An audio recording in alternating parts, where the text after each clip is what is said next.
Let's learn about determining constant speed. A cyclist covers 48 miles in 4 hours. What is the cyclist's speed in miles per hour? So to calculate the speed in miles per hour, we want to take our total miles over our time. So total miles over our time.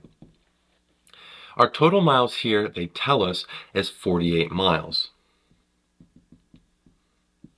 And that was over a period of 4 hours. So we have 48 miles over 4 hours. If we want to divide that out, 48 divided by 4 gives me a 12. So 12 miles per 1, dividing 4 in both of them here, 1 hour.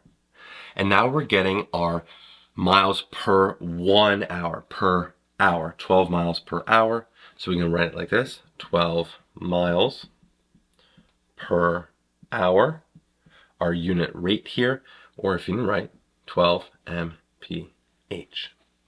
So the cyclist speed in miles per hour was 12 miles per hour. I hope you learned something here about determining constant speed, and as always, thanks for watching.